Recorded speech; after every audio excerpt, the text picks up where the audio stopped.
Bugs crashing your pack's party? Whether they've got paws or sneakers, your pack deserves a home that's protected from pests. That's where Wondercide comes in. Plant-powered protection made with steam-distilled natural essential oils that actually work. It kills and repels fleas, ticks, mosquitoes, and ants without questionable ingredients or overpowering smells. Safe to use around kids and pets when used as directed. Lab-proven to work fast. And proudly made in the USA. We offer sprays for pets, people, homes, and yards. Plus, spot-on treatments, collars, and even shampoos. Whatever your pack needs, we've got it covered. Founded by a pet parent looking for a better way to protect her dog Luna, Wondercide's now protected over 21 million lives and counting. You might have even seen us on Shark Tank. Go to Wondercide.com and use code WONDER20 for 20% off your first order. That's WONDER20 at Wondercide.com. Wondercide. Protect your pack with plant-powered Wondercide today. Rise up! Rise up!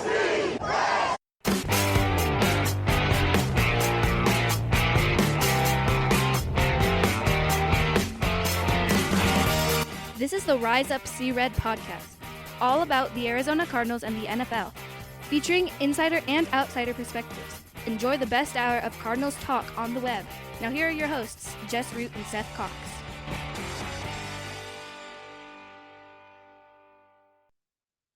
Hello, Arizona Cardinals fans, and welcome to the latest edition of the Rise of Secret podcast, the best hour of Cardinals talk on the web. I'm your host, Jess Root from CardsWire.com, USA Today's NFL Wire site that covers, of course, your Arizona Cardinals. And with me for episode 701, joining me back again with after our last show last week with Kyle Posey was number 700, Seth Cox from SB Nation's Revenge of the Birds, the SB Nation Arizona Cardinals site. And sadly, Seth, we don't get to talk about a 3-0 Cardinals team.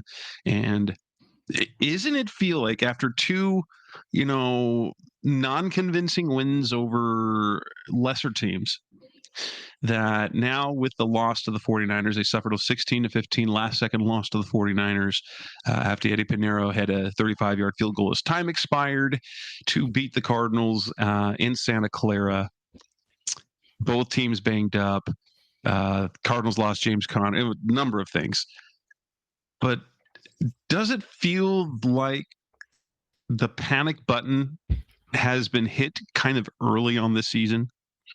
Yeah, I mean, this is a situation where you kind of saw the writing on the wall of like, they're not going to, like, we asked the question last week, like, are they going to play the same way against top teams? And the answer was apparently yes. And so you kind of got the result that we expected. And so that's, I don't think it's a panic button in the sense of like, oh, they're doomed. I think it's a panic button in the sense of if this is how they want to go about things, every week's going to be a heart attack and it's going to be really hard to beat good teams. And so I think that's a fair, I don't want to say panic button, but, question to have with the results that we saw. But sure, there's no reason to panic. I mean, it's 2-1. Lost a road division game, which is usually supposed to be. I mean, don't get me wrong. You and I both have said like that was a game that you needed to win. No George Kittle, no Brock Purdy, no Jawan Jennings. Like that's a game that you would like to see this team win. That being said, right, like you knew that this was going to be a dogfight because it is San Francisco. They're coached extremely well. And we've talked before. It seems like Kyle Shanahan does his best work when his back's against the wall, right? As opposed to when he's got all his powers and all his weapons and he's kind of can get a little squirrely with things. And so the overall product, there are question marks and some things you and I'll talk about today specifically. But I think there are some clear things that we've found about this team.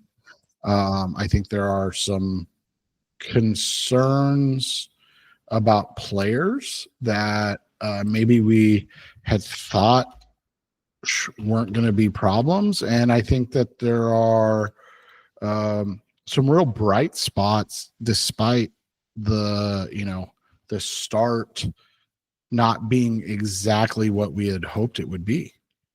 Right. And so let's start with the offensive side of the ball, because that really has been the talk of the Bird Gang since Sunday afternoon. It was for the third consecutive through 3 games. The Cardinals have yet to reach 300 yards of offense. They've been bad on third down.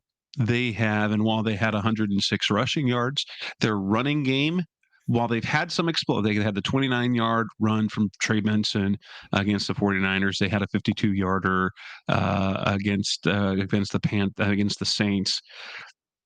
The run game has been incredibly inefficient, and the offense has been slow and ploddy. And that, I know that it's very concerning, because this was a top 12 in scoring, top 11 in yards, and top 10 in efficiency last year. And they felt good about their offense, that they just brought everybody back. The only change that was made was that Isaiah Adams replaced an injured Will Hernandez at right guard, and largely everything else personnel-wise is the same. And at minimum, you should be at least what you were a year ago, plus supposedly Marvin Harrison's going to be better this year. You get Zay Jones for an entire season. And the offense has been remarkably ploddy and very just struggling. And the thing that it's done best the last 2 years, which is run the ball very efficiently, they have not been a good running team this year so far. No, they haven't, Justin. That's kind of what the concern is, and something that you and I text about. I made a post today, on Revenge of the Birds, and as much as it pains people, and as much as people want to be upset, the passing game is virtually the same as last year. I know the stats are down slightly, but the efficiency, the expected points per are virtually the same. The issues have come into the fact that the running game went from the 5th, best in EPA to 12th. And so and even that is largely because of Kyler, isn't it? Right. And so that's the thing. So you went from a team that was extremely efficient running the football, that had explosives in the run game, and you were like, oh, we need to get the passing game better, to the passing game has unfortunately stayed stagnant. But now the run game is considerably worse, and so that makes things very, very difficult to kind of reconcile as a fan base and as a franchise, because you look at it and you go, well, why is it worse? Like, this doesn't make any sense. At worst, it should be the same, right? Like, the results you're seeing from the passing game are frustrating, but shouldn't be overly unexpected, right? But the results in the run game, I mean, how are you worse in the run game? And that's a hard thing to reconcile when you're discussing these things, because the reality becomes that, was it Clayton Adams? I don't know. I mean, here's my take, and I'm just a guy on the internet and everything, but here's my take. If you don't block well, I don't think it matters who your O-line coach is. And you can say, well, that's a byproduct of not having Clayton Adams still. Maybe. I mean, genuinely maybe. But I mean, how much did Jonah, how do you go from basically the same personnel to be right? That's what I'm saying. Did Jonah Williams, Yelda Froholt, Evan Brown, and I know he didn't play this week, Paris Johnson Jr., really just forget how to block? Like, and so they're like, oh, Justin Fry is teaching us differently, so we don't know what we're doing. No, that's not how it works. So like, there's got to be a larger aspect to this, right? Like there's got to be something else that's happening. And so that's kind of where we as fans need to sit back and go, okay, what's the cause? Like, what is the cause of this situation? Because to pin it all on Justin Fry just doesn't make sense. To say, well, they're missing Clayton Adams. I mean, maybe they are missing Clayton Adams, but to the extent that they're just not able to run the ball consistently with their running backs, like that doesn't track. And you look at it, the Cowboys are 11th in yardage. They're second in yards per attempt. So maybe Adams does have a huge hand in that. But the Cowboys are also, fourth in overall offensive stats. They're 10th in scoring, and they're 1-2. So, I mean, well, you look at this, could it be as simple as two things? Isaiah Adams is not nearly as good. Well, I guess it would be three things. That Isaiah Adams is a clear step down from a healthy Will Hernandez, one. Two, Evan Brown isn't as good as he was last year. And three, James Conner's not as good as he was. Yeah, and these are always hard. He did hit age 30. He is age 30 now, and well, it didn't feel in all off season that they were purposely managing him and his reps more than they ever have in the past. Well, and these are always hard conversations to have after the fact of like, this dude's now likely done for his career. I mean, let's be honest. Like you said, 30 years old. I mean, if anybody's going to come back from it, right, it's James Conner. Yeah. But likely that's a career-ending type of injury for him.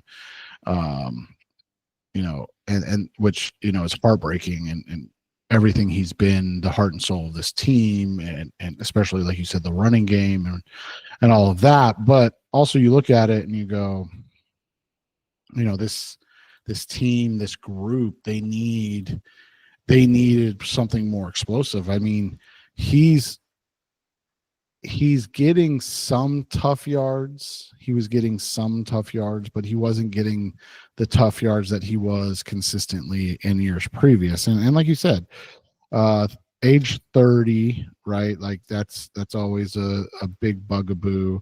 I mean, his long rushing this year was 12 yards. And I get it, small sample size, only 32 rushing attempts, but I mean, we're talking. Just hasn't, and probably it could be the blocking is the fact it hasn't looked as good, and that viably could be because the run blocking up front is more but you were saying before, this could be that interior defensive run play on the defense is improving this year, that there's something different because there's a lot more, but it's going from being dominant in the run game to now. The Cardinals have always struggled a little bit, even with James Conner, on like 3rd and 1 and 4th and 1 scenarios where you get that first down. But this year it's been so markedly so. And as we're starting to note, is that the offense is predicated on an efficient run game, that without it, it's really hard to do anything because they build their offensive packages over about 12 and 13 personnel, and 12 and 13 personnel is not a good passing set unless there's the threat of a running. If there's an efficient run game, then you're going to get good passing sets out of that.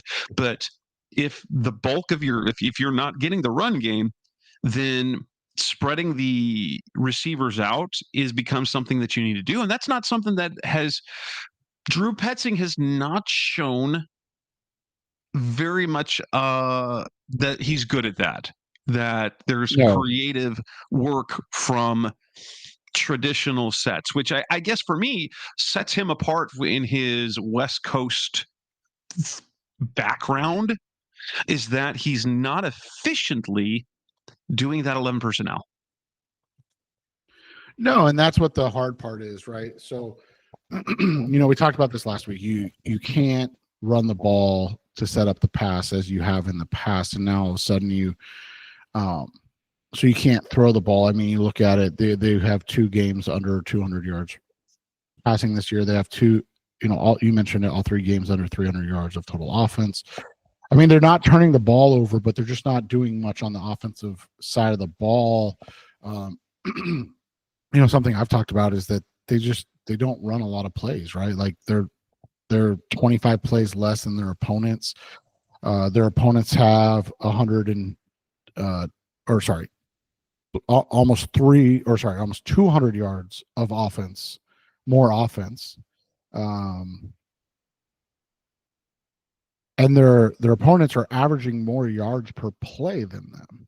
And so that's a really hard thing. And I don't want to take away from what the defense is doing. 5th in points per game. They're doing a nice job. But here's a couple of things. One, they faced the most pass attempts in the league. That's not shocking because they've been leading most of the season, right? And they've faced the 4th fewest rushing attempts in the league. The issues have become that their bend but don't break style works extremely well when you're up by more than a field goal at the end of the game, right? Like if you're bend but don't break and you don't allow a lot of touchdowns, which they don't, you're in a good spot. But if you're excuse me, but if you're bend but don't break and the other team just needs a field goal to win, that puts you in a bad spot. And that was the first time we've seen that's something right? we'll get to when we get to the defensive side of the ball for sure. Just the philosophy that you're doing. But you look at this offense, right? And I text you this on Sunday, especially after Gannon's comments and things of that nature. This is a defensive coach's mindset. I don't want my offense to put me in a bad position. I trust my defense to win games. We're seeing the results of that. Like it or not, happy with it or not. I mean, this team has 1 turnover in 3 games. That's pretty good. This team, lead time of possession. Yeah, they're out possessing their opponent by over 40 seconds per drive. But there's a couple of things in that. They've had 3 less drives than their opponents. So 1 drive per game, the opponent gets an extra drive somehow. And their opponents, like I said, they average a half a play more per drive. So the Cardinals run 6.7 plays per drive, while their opponents run 7.2 plays per drive. They give up more yards per drive, which isn't shocking with more plays, right? I mean, not shocking. But they hold their opponents to less points per drive. And so that's what the key really is, right? And so the offense, in turn, is kind of doing what the defense, specifically the head coach, wants, right? Like, hey, don't screw this up. That's it. That's literally it. Like, hey, don't screw this up because I trust my defense to win this game. And so the offense is conservative. I mean, I talked to you about this off air, you and I just in our, just our text. And the thing that kills me, and we can have a long conversation about Kyler and this and that and the other stuff, right? But the thing that kills me more than anything is that they basically handcuff him all game. And then they go, hey, we're down. Can you make a play for us? And he does. And then they go, okay, back to handing the ball off. Think about this, Jess. when they're tied or leading with under 4 minutes in the game, they literally have 4 drop back passes. 4. That's crazy. They don't try to throw the ball. Like, they're basically like, we're not going to throw the ball here. Like, not going to happen.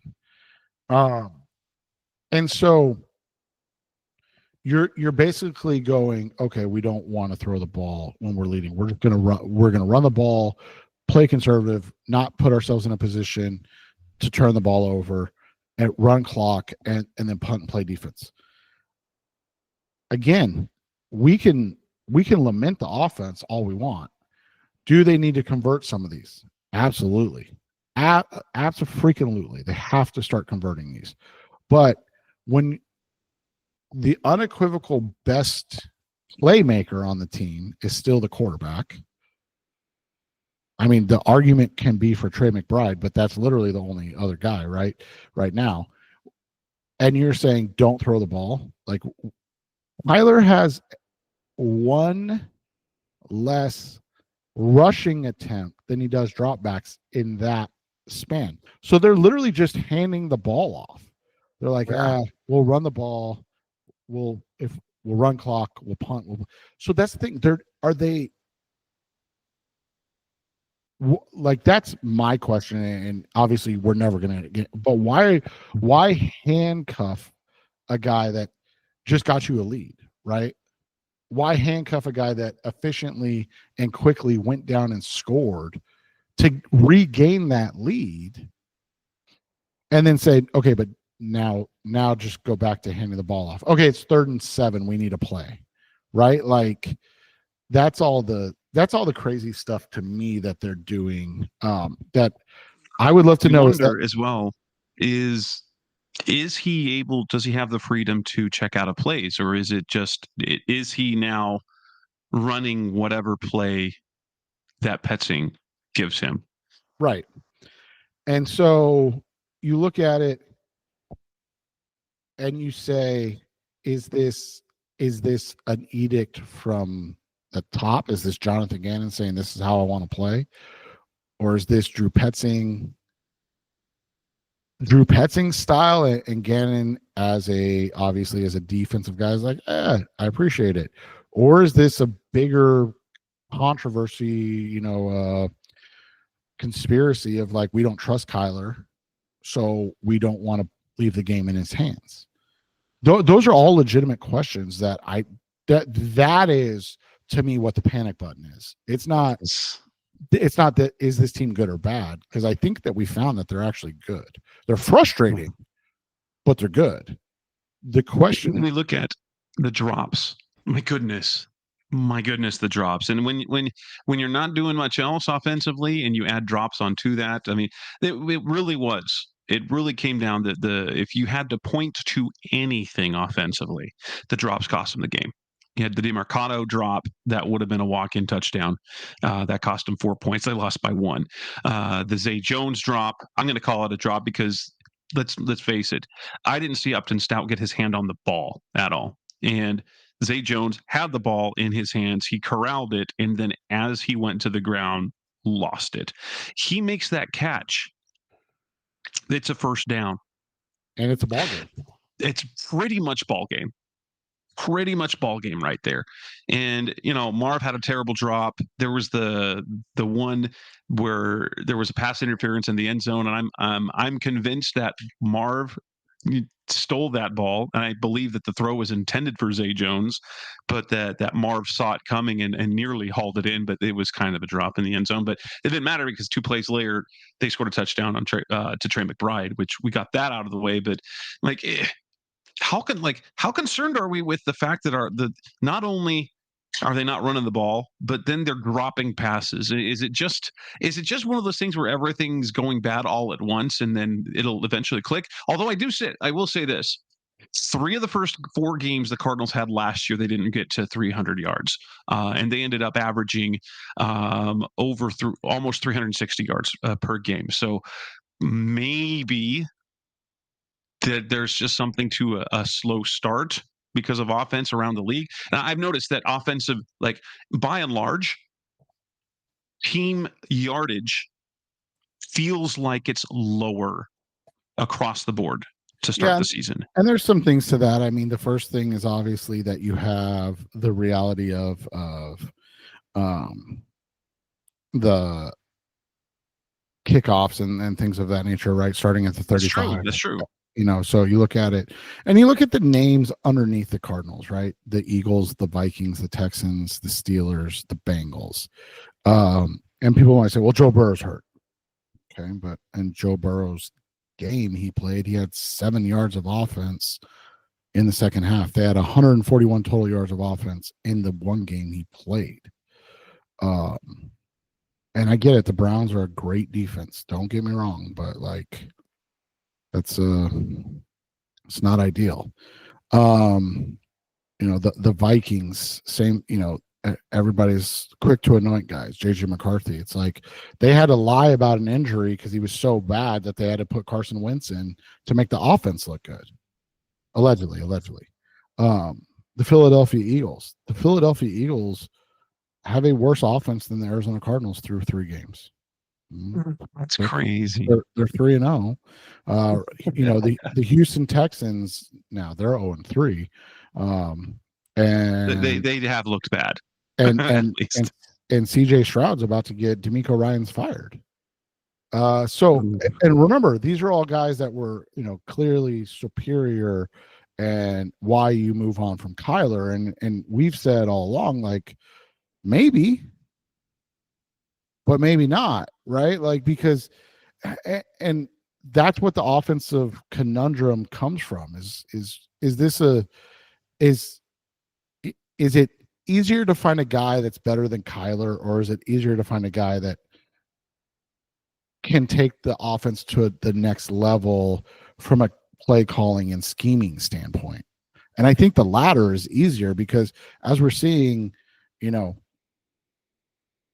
the scheme matters. Look at Daniel Jones in Indianapolis, right? And I know they really haven't played anybody great, but you know, look at Marcus Mariota in Washington, right? Like that made a huge difference. Look at getting Shane Waldron out of Chicago. Like all of those guys are having all, you know, the Seahawks got rid of Geno Smith and moved on to Sam Darnold because they thought he was a better fit for what they wanted to do.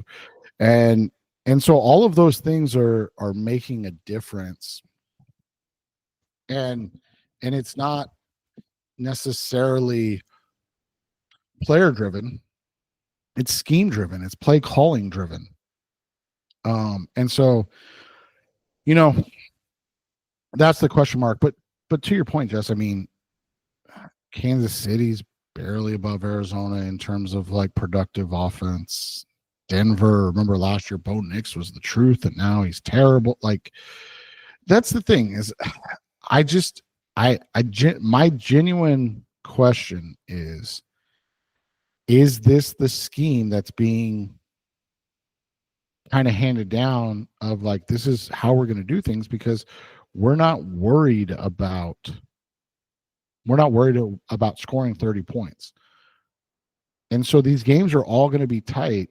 And then once they get blown out, maybe things will change, right? But to Gannon and Petzing's thought process is, like you said, like, man, if we catch one pass out of, you know, 3 different attempts, we win that game fairly easily. Man, if we block up Duo one time correctly, we spring a little bit. So those are all things to look at and understand that, yeah, it's super frustrating. And if they continue to play close games and win games this way, then it's going to continue this way, whether we like it or not. And it's ugly, annoying football, but it's also, I mean, you look at it, they've allowed the 4th least amount of points on the season. Their point differential is right in the middle of the pack. Like everything they're wanting to do, they're doing. I don't necessarily know if I love it. But you can only and you can only do what or play who's in front of you, and you can only deal with what is in front of you. And right now they're doing, I guess, well enough. Again, frustratingly, but well enough to not feel like they need to make any wholesale changes. Next on the Rise of Zero podcast, the best of Cardinals talk on the web. Let's move on to the defensive side of the ball. The good, the bad there. That's coming next on Rise of Sea Red. We're back on the Rise of Sea Red podcast, the best of Cardinals talk on the web. The defense really has been pretty impressive so far. Yardage-wise, they are bend but break. And they came up with the big plays. That the problem was here's the thing with that game and the defense. People talk about how the defense kind of say they did, but at the same time, they also let Mac Jones run, dink dunk, just take them down the field and kick a game-winning field goal. And my question is, for me, my one criticism of all that is that what are you doing playing prevent defense when the opponent only needs a field goal and the guy that's playing quarterback is Mac Jones and he's got a banged up knee? And how does Mac Jones play when he's under pressure? Right. We've already seen it all day, right? Like when they bring heat, when they get into him, he's a different quarterback. But all of a sudden you're conservative and you're kind of letting it go. That's been the frustrating thing. Drive made no sense defensively to me at all. It's different if you've got a touchdown lead, right? When they were doing that against the Panthers and you do that against the Saints. But when you've got a 1-point lead and all you need is a field goal, like that means you only have to, like, a team only has to go 30 yards and they can win the game. That was like, Mac Jones shouldn't be beating you. Mac Jones shouldn't be beating you in on a game-winning drive when you've dominated the whole game. They did really well against Chris McCaffrey. They had him bottled. And my goodness, McCaffrey. I don't know if it was just in the water on Sunday, but the drops on both sides of the ball. My heavens, what was happening to Christian McCaffrey with the drops? And they did a good job against the run, and Josh Sweat got the sack. But again, the Cardinals don't. When it came down to it, what they were able to get, and it looked like they got it with Calais Campbell on ended up being the safety. But at the end of the game, the Cardinals have had to rely on their best players making big plays at the right moments, and they got no plays made in that final drive. They kind of ran out of them, and in that sense, like, you can't expect your defense to stop everyone every time, but isn't this like the last 2 years? Like, the defense needs to make a stop. They have a lead and they need to make a stop, and they can't at the end of the game. That's not good. And you look at just the last two sequences, right? And how they all came about. And the Cardinals get the ball back with 3:10 left in the game. They run a play for 9 yards, and San Francisco smartly goes, okay, they're probably going to get a first down, so we're just going to let this play. And then they finally hit a decent run, 5 yards, and call timeout. Then the one kind of my biggest question mark play call of the day was, they ran the exact same play the other way that they ran the first play.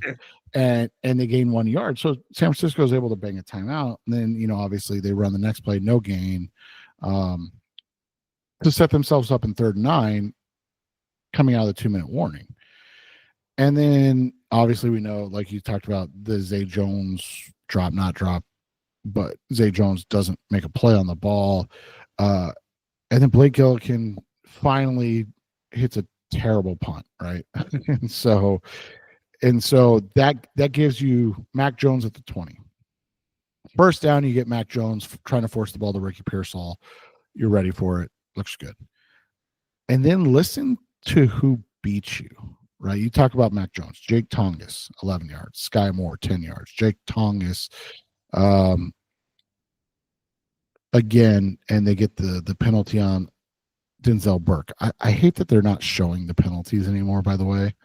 Like, at least let us see that it was a terrible call before you don't show us anything, right?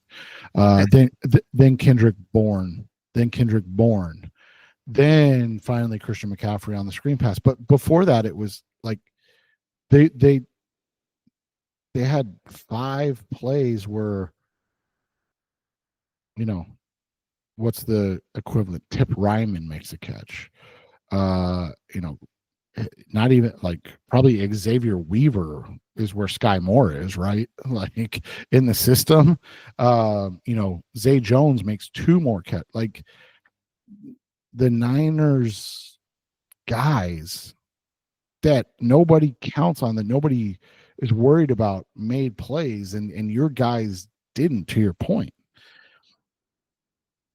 You look at who they attacked. They attacked the safeties. Dadrian or Rabbit on 1 play, Buddha on a play, Jalen Thompson on 2 plays, and then the screen, right? Because they knew they were going to pin their ears back, try to get a sack. It was just a great play call by Kyle Shanahan.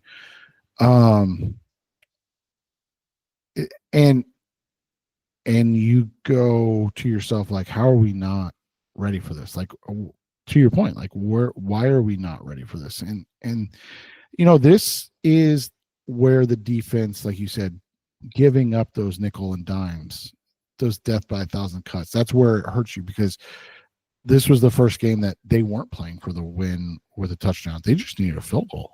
And we saw the result. It was kind of effortless, right? Like, they have no timeouts. Or no, they did have a timeout. Sorry, they had 1 timeout. And they didn't even need to take it, Jess. Like, well, here's the other thing. Why do you not force Eddie Pinheiro to think about it for one more time when they call the timeout right before the game-winning field goal? You don't need to try and ice it so he kicks it once. Call a timeout. You've got him. Like, what are you going to do with those? You get extra one next game, I'm pretty sure. I think that's the goal, right? Does he get to cash those in for an extra lunch or a bonus? Right. Or exactly. Yeah. Bidwell's like, you didn't use all your timeouts in this game, so you get here's $100. Yeah. Oh man. But yeah, I mean, it was good to see that, honestly, to see that the cornerbacks held up, that Max Melton was able to play the entire game. That the blend of Denzel Burke and Keitrell Clark held up. Josh Sweat adding pressure again. He's been good. Mac Wilson had himself one heck of a game. But there's lots of things to like there. But let's move on to the other part that's not so great. Coming up next on the Rise of Seared podcast, Bizarre Cardinals Talk on the web. Let's move on and discuss the next part, which is injuries. James Conner and perhaps more. That's coming next on Rise of Seared. We're back on the Rise of Seared podcast, Bizarre Cardinals Talk on the web. The most important injury that happened was James Conner's season-ending foot injury, which they said was an ankle, but it turns out to be a foot, apparently. What do you think this does? What sort of impact does it have? Do you think that maybe by giving Trey Benson the bulk of things now, that there's the possibility that the run game will become slightly more explosive, and that perhaps Benson will be a better runner? Right, and that's kind of what you have to hope, and that's not a shot at James Conner, but like, you have to look at it and be realistic. He had been, unfortunately not James Conner through the first couple games. It's really hard to look at how they have played and not think that this could potentially help the explosiveness of the run game. That being said, there's an emotional aspect of it that is tough to overcome, because he's so much more than just, your lead running back. He's a captain of the team. He's kind of that emotional support guy. You saw the devastation on the field and then post game, right? I mean, the amount of outpouring from his teammates and from those in the NFL community. I mean, that just kind of speaks to who James Conner is and everything he's done. So that's more the question. Like, how are you gonna, not to be cheesy, but rise up and kind of step up and show what you're doing, and what you have when you lose such an important piece of your team and of your franchise. So we'll see how that all kind of turns out, because right now that's kind of a big question overall. When you say, like, who is this team and what's their identity, because we haven't really seen anything that tells us that they're, I don't want to say that they care, because that's disrespectful, but they seem to follow Gannon's lead of kind of serial killer, ice cold, like no emotion in situations. Like, hey, we're just on to the next one. Like, we gotta get better, and we gotta fix the issues that we have, and that works to an extent at times. You know what I wonder? Benson has not been, like, early last year, he wasn't a very decisive runner. Then kind of got better as the year went on.